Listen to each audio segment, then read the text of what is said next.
Hello everyone, welcome to Chapter 4. Chapter 4 deals with attitude measurement. So in this chapter, we're going to look at a brief history of the development of measurement tools to gauge people's attitudes. We're also going to talk about the various types of attitudes that we might be interested in learning about in terms of topic. We'll also be going over some of the major instruments that have been developed and used to gauge people's attitudes. And of course, we'll talk a little bit about why it is that we would even want to gauge people's attitudes or measure attitudes to begin with. So let's get started. The origins of attitude measurement can be traced back to a gentleman by the name of Louis Thurston. In 1928, he published an article entitled "Attitudes Can Be Measured." And in this article, Mr. Thurston proposed that there were various types of topics that we could explore in terms of the types of attitudes that people may hold on a variety of different issues. So although modern types of attitude questionnaires have been much more simplified and streamlined, Mr. Thurston is considered to be one of the original individuals who contributed to the measurement of attitude questionnaires. We can measure people's attitudes on a whole variety of issues. Some of these things might include views on race or affirmative action. We might also be interested in people's views on religion, or perhaps attitudes towards the homeless, or maybe we want to see what kinds of attitudes or predisposition people have towards gambling or other types of addictive behaviors. We could look at attitudes about sex roles, or attitudes about same-sex marriage. We might also want to look at people's attitudes about cloning. And of course, there are many, many more issues that we could explore through attitude measurement tools if we wanted to. But these are just a few topics that we can start to think about in terms of the various kinds of topics that may be addressed with attitude measurement questionnaires. So, why would we want to measure attitudes? Well, there are many reasons why people may want to gauge or measure the attitudes that individuals may have on a variety of issues. As students of persuasion in this course, we are concerned with attitude measurement because we will be developing our persuasive communication campaigns and learning the attitudes that the people who we are targeting have about various issues is a very important step in being able to develop an effective communication campaign that targets people based on the different types of motivations or perceptions that they have. People may also want to measure attitudes in terms of future employees or current employees and the attitudes they have about various types of behaviors or issues ranging from ethics, ranging from honesty, ranging from a variety of other potential issues that can influence the way in which an employee performs once they're hired. In fact, just yesterday, as I was looking at materials for this course, I came across a brief presentation by a company that does research on employee attitudes, and they develop and they distribute these questionnaires before the company even hires someone. The reason that they do this is because there are many things that can be prevented in terms of negative or undesirable employee behavior simply by gauging the attitudes that people may have about various things before they even start working. So you're able to gauge, for example, what a tendency of an employee would be to engage in undesirable behavior such as deception, such as not following rules. You might also be able to gauge their tendency to have addictive predispositions or overuse substances, things like that. And all of this information is very valuable. And obviously, the job interview is one aspect of persuasion and one part of selling yourself, but more and more corporations are engaging in these types of research tools so that they can try to measure the predisposition that people have, and they're doing this in an attempt to avoid hiring people that will ultimately end up having to be let go or that will cause the company problems. So we may want to measure attitudes of employees or employers. We may also want to look at student attitudes and student behavior. Now, in the case of the university, universities are very interested in knowing what students think about various topics ranging from curriculum or academics, ranging from social life, ranging from important social issues that students deal with, such as social cohesion issues, perhaps drinking and smoking and other and sex behavior issues that take place on campus. So there are student attitudes that are important as well, which can be measured through various types of questionnaires. In addition, if you work for a company or the media, you would be interested in learning about consumer attitudes. What are the different types of things that will cause people to adopt the belief that your product is superior to other products for various issues? So consumer attitude research is something that the advertising industry spends millions and millions of dollars on every year in the hopes that they can persuade us to buy their products rather than another company's products. We might also want to gauge different types of health attitudes that people may have.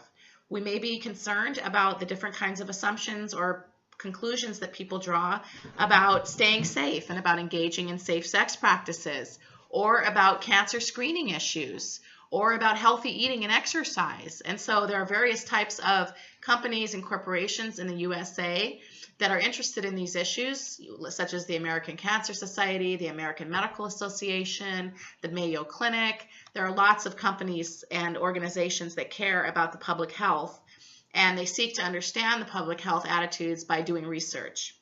Another thing that we may be interested in learning about are more social or broad issues related to intergroup attitudes, or the attitudes that we may have towards people who belong to certain race groups or religious groups or culture groups. In addition, and related to intergroup attitudes, are broader social attitudes and behavior.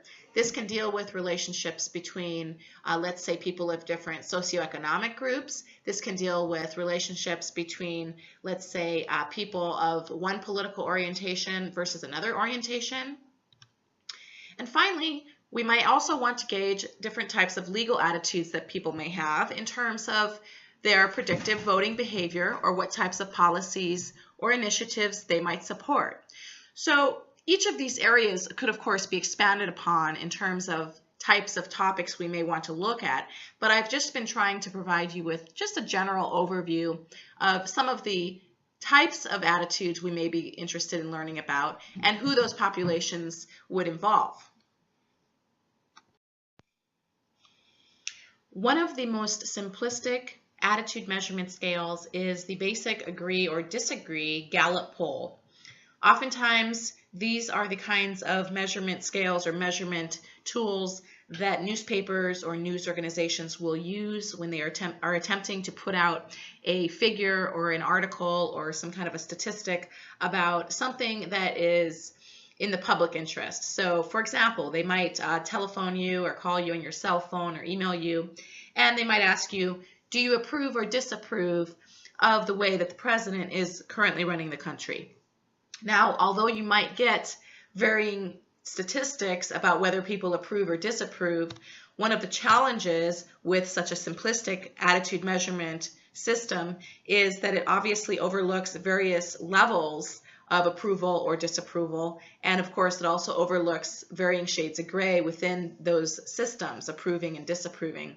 In addition, when you ask a question like this, there's a possibility that people may not actually be answering that accurately, because if you are someone, let's say, who approves 50% of the time with the way that the president is running the country, then you're put in a difficult situation. Do you answer that you approve? Do you answer that you disapprove?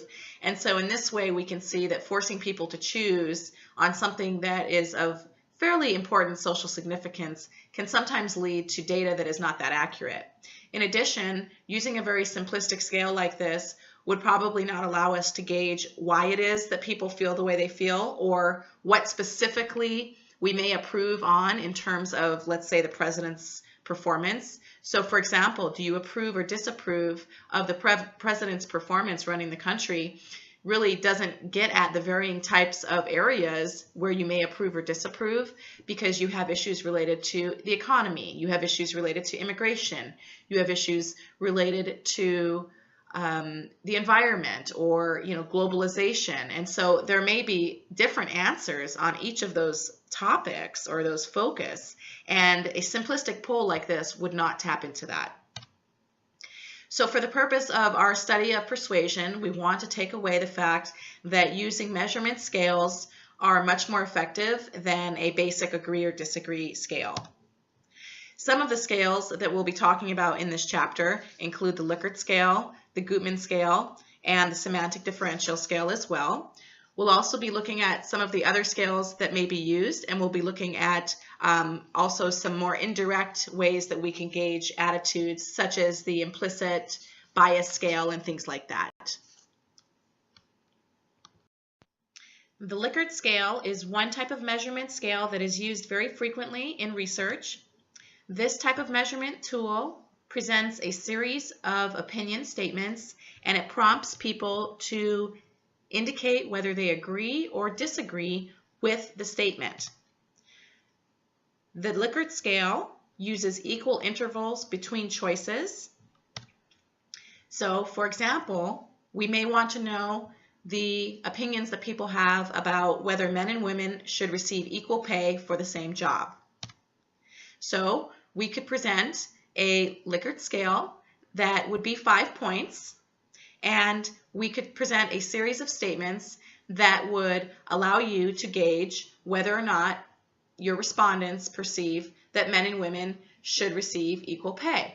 So a statement might say something like, I believe that it is important that men and women receive equal pay for doing the same job.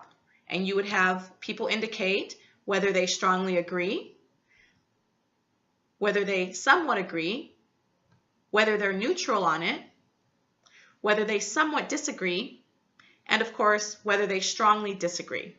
Okay? The Likert scale can also be evoked to look at measurement ranges for 1 to 7, 1 to 9, or even up to 100.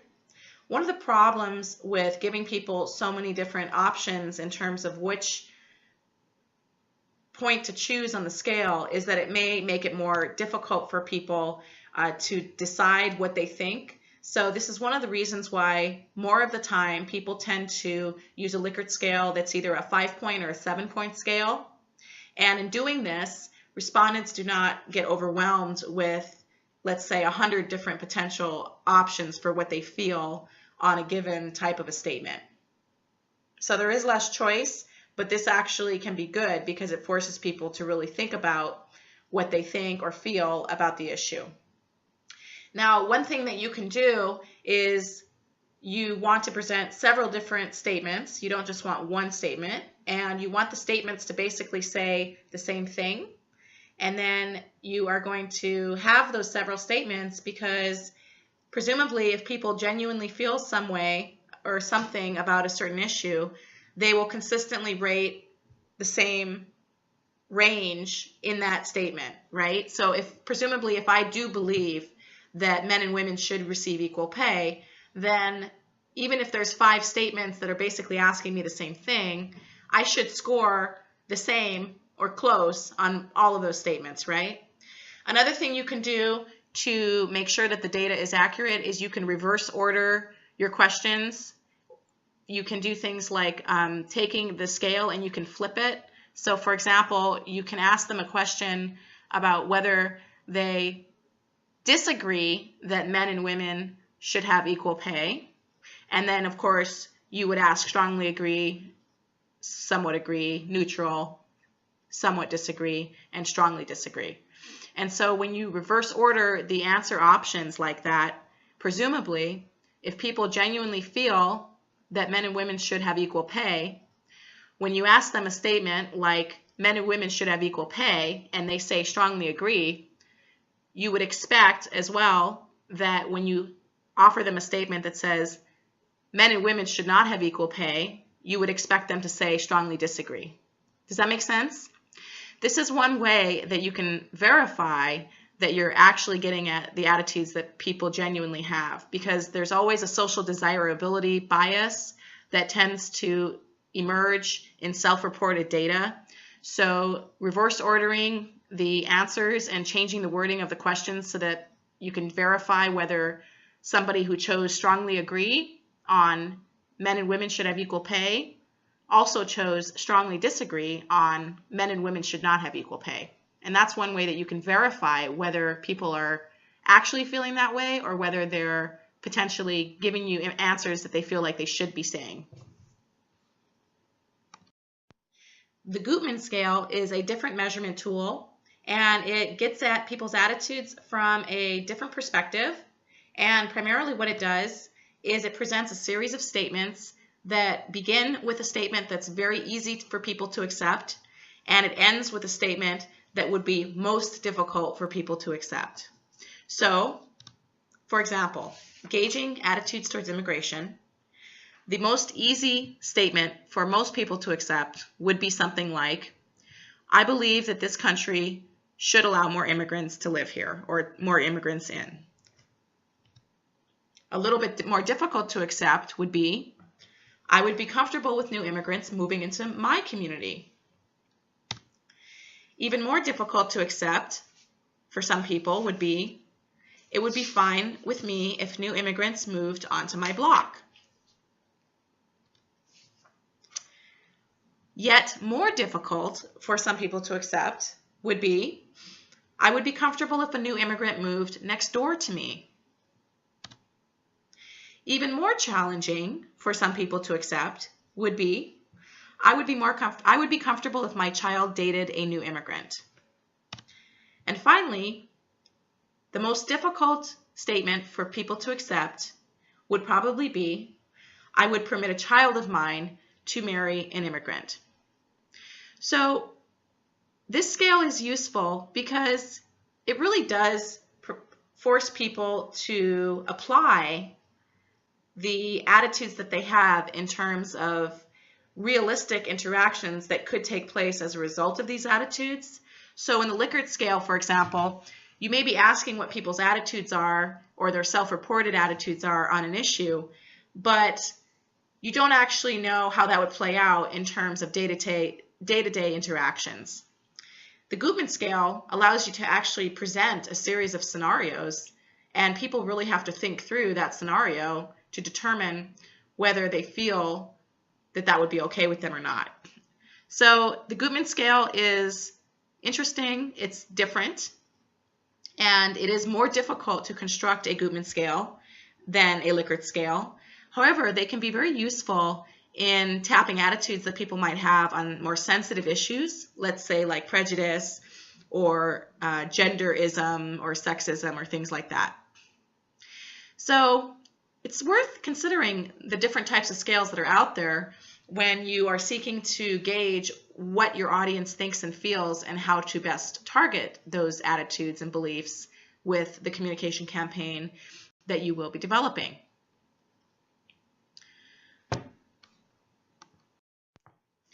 The semantic differential scale was developed by Charles Osgood and several of his colleagues. And it's interesting because it gets at people's attitudes from a different way. And primarily, it's through the use of words or semantics and differentiation between those semantics in terms of how people ascribe meaning to various objects. So when Osgood and his colleagues did research, they found that people tend to use 3 different dimensions in order to evaluate or rate concepts. One of these dimensions is the evaluation dimension. So is this something that's good or bad for me? Another dimension that they used is the dimension of potency. So is this a strong or a weak object? And finally, they found that people tend to use the dimension of activity. So is this an active or a passive object? So in your book on page 112, you can find a semantic differential scale for sex roles. And it's interesting to look at that because you'll see a good example of various types of words that have been provided which allow people to evaluate or report what they think about the idea of feminism or people that espouse towards feminism. So if you look at the scale, you'll see that the ratings that are presented or allowed to respond to are based on bipolar adjectives. So we look at the scale and it says first good and then bad, and then it says pleasant, unpleasant, Then it says strong, weak, heavy or light, active or passive, wholesome, unhealthy, valuable, and worthless. So you would basically ask somebody, do you perceive, in this case, feminism to be, and then you would present a series of statements that are bipolar opposites, and you would ask them what they think about it. Now, obviously, there's a number of issues that we could gauge using the semantic differential scale. It doesn't have to be feminism. You could ask people, what do they think of traditional sex roles? You could ask people, what do they think of same-sex marriage? Or what do they think of cloning? You can think of many of those topics that we touched on at the beginning of this lecture about various social issues that people may want to gauge attitudes on. And you could plug any of those issues into a semantic differential scale and come up with a way to measure how people perceive that issue. So this is a useful tool as well in terms of gauging people's attitudes about various social objects. Now, in addition to gauging people's attitudes through more close-ended or numerical measurements, you can also use open-ended responses. And open-ended questions are a complement to many quantitative surveys. Quantitative surveys are very good at assessing the attitudes or behaviors or beliefs that people may have. However, open-ended questions are much better at eliciting the reasoning or the justification or the experiences that have led people to have the attitudes or beliefs or behaviors that they have. So you can use essay questions, which ask somebody to describe a time when you felt this happened, or describe a time when you felt that you had a great experience going to the university. And you might also follow up with a question that asks them to describe a time when they were very challenged with their education-seeking experience. And of course, those questions that are open-ended would complement a series of quantitative questions which may seek to understand students' perceptions of the university experience, areas of challenge, and maybe motivation to continue attending college. So we can look at things like the cognitive responses, for example, that people have with regards to the attitudes that they carry.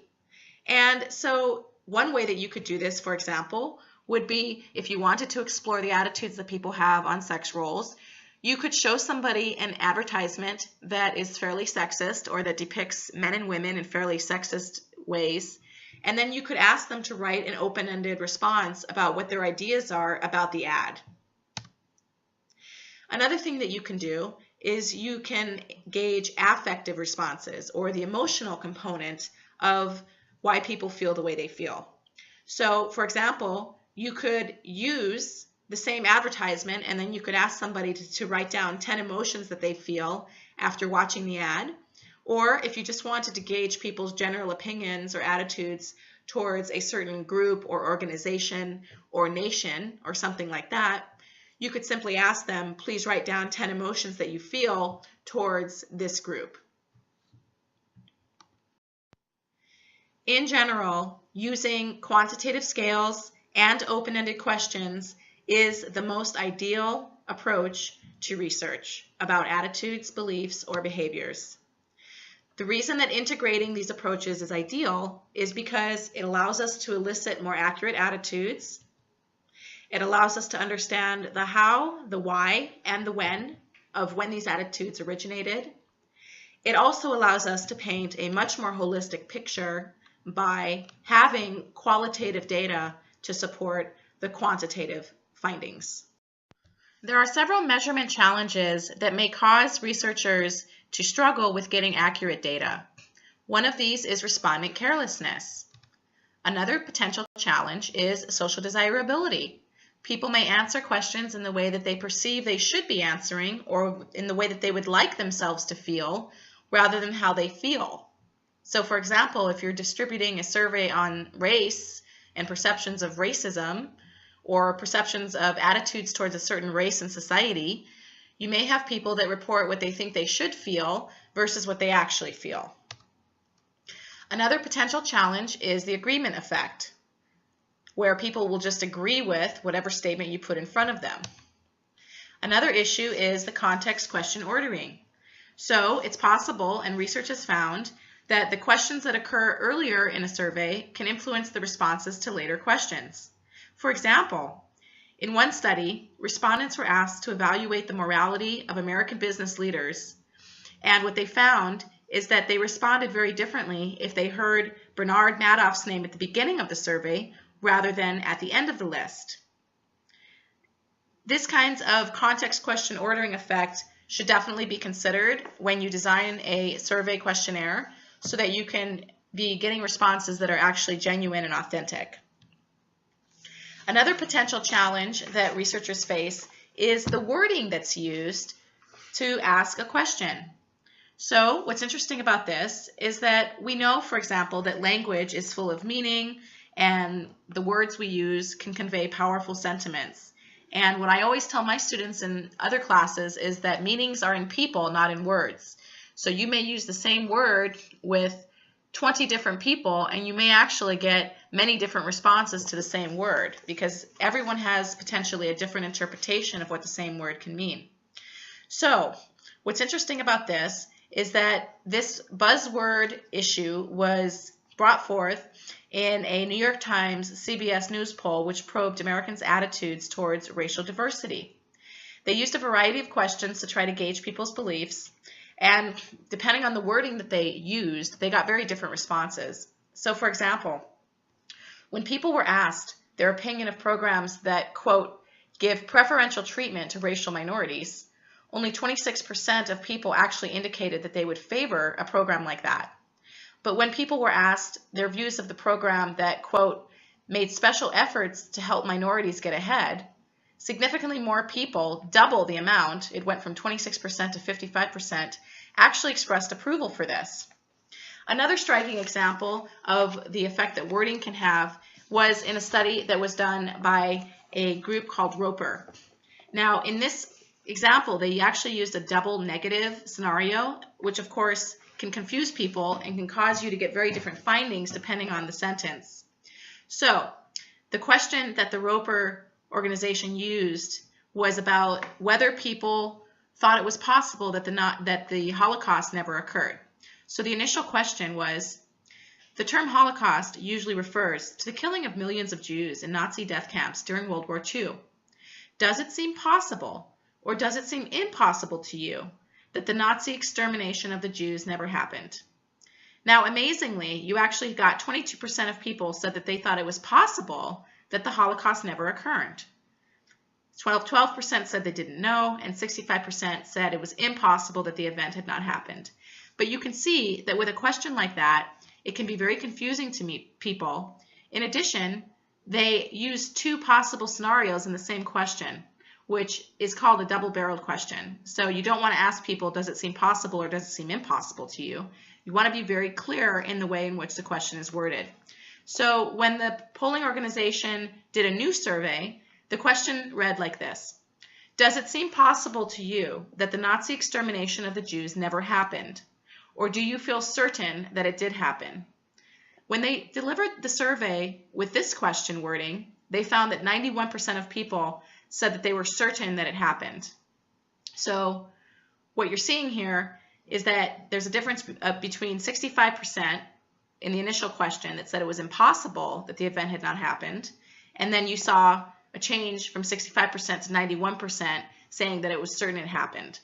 So this type of a wording issue or a double negative wording problem can definitely influence the results you get. And so we want to be very careful about how we phrase the questions that we're asking. We want to make sure that we use questions that are straightforward, that allow people to answer several questions regarding the topic so that we can minimize the likelihood that people will respond with social desirability.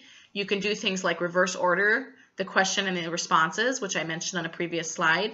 And clearly, you want to think about the context or the question ordering that you're using, because as we know, if you mention something at the beginning of the survey that evokes a very strong negative response in people, you will get a different set of data than you would if you hadn't mentioned that at the beginning. So these are some challenges that researchers commonly face.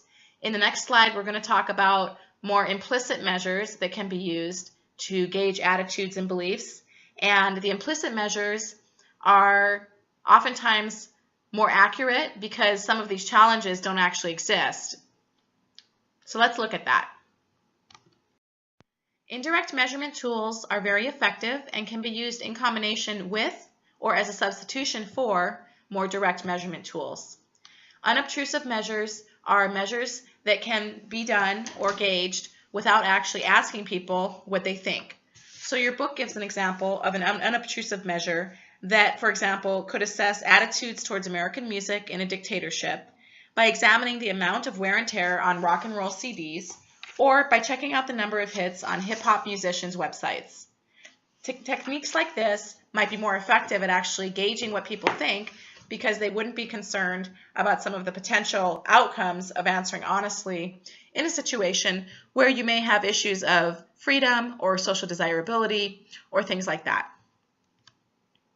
There are various types of physiological measures that can be used to gauge how people are feeling about certain issues. So, for example, the galvanic skin response is one physiological measure that allows us to look at the amount of sweat that is produced by people when you talk about certain types of issues. So you can tap people's attitudes, or perhaps the strength of their attitudes, by how much they sweat with the galvanic skin response.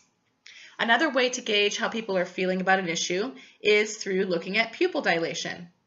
This is basically where you would have a camera set up on someone's eyes that would be able to measure whether someone's pupils were becoming more dilated when you talked about the issue or when they responded about the issue that you're asking them about. Pupil dilation is commonly seen as an indicator of arousal. So if you ask somebody, let's say, about an issue and they start sweating and their pupils become dilated, then you can conclude with a fair degree of certainty that the person has a charged response to that issue. Another type of physiological measure that can be used is through a facial electromyographic. These types of techniques look at the movements of facial muscles, particularly in the eye zone, in the cheek, and in the brow zone.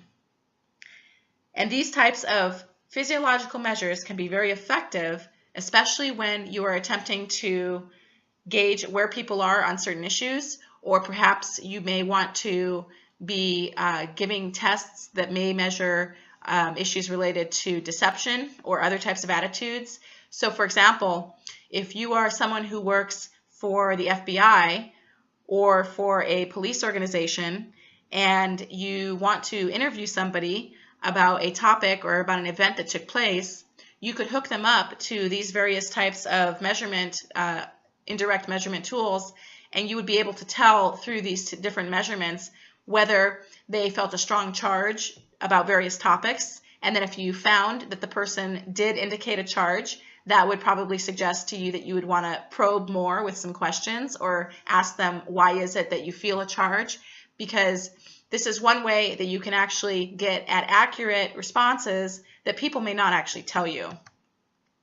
So with the facial electromyographic, the more that people dislike the topic that you're talking about, the more activity you would expect to see in the eye, cheek, and mouth region. You can also gauge measurement by the response time that people take to indicate if they agree or disagree with a statement. For example, you may have people answering a question related to, do you favor capital punishment? So they've been instructed to hit a button to indicate whether they do or don't favor capital punishment. And the primary interest by researchers who do this kind of study would be looking at how long it takes a person to make their selection. The reason that they would be interested in how long it takes somebody to make a selection is because presumably the assumption is that the longer it takes people to access their attitude, the less well-developed or the less strong the attitude is. Comparatively, the more quickly that people punch a button to indicate their attitude, the stronger the attitude is actually presumed to be. So what's interesting about this different test, this response time test, is that this is the response time test that's used by the implicit association test. And this was developed by Greenwald and colleagues. And you actually are all going to complete this test as a part of your assignments for this module. What's interesting and useful about the implicit association test is that a measurement tool like response time allows people to measure deep-seated attitudes, especially attitudes that are implicit, that people may not even be aware of that they have. And of course, as we talked about before, social desirability causes us to oftentimes report what we think we should be reporting. And what this means is that it's very difficult to uncover different types of attitudes or prejudice that people may not want to admit. And so the IAT test can allow us to gauge these kinds of prejudices because it's not such an obtrusive measure as asking people what they think. Now, there are some drawbacks to this test as well. I'm going to let you read through those on your own. However, hopefully this chapter has allowed you to more thoroughly understand the various types of measurement tools that we can use in order to gauge people's attitudes or feelings about certain topics. We have more direct measurement tools, such as the Likert scale, the Gutmann scale, and the semantic differential scale. And then we have more indirect measurement tools, such as unobtrusive measures or physiological measures or response time measures. And these allow us to gauge various attitudes or feelings that people may not want to actually talk about because of social desirability or other issues that may be restricting their ability to be genuine. Thank you for your time and attention in this chapter. I hope that it was useful for you all, and I will talk to everybody in Chapter 5.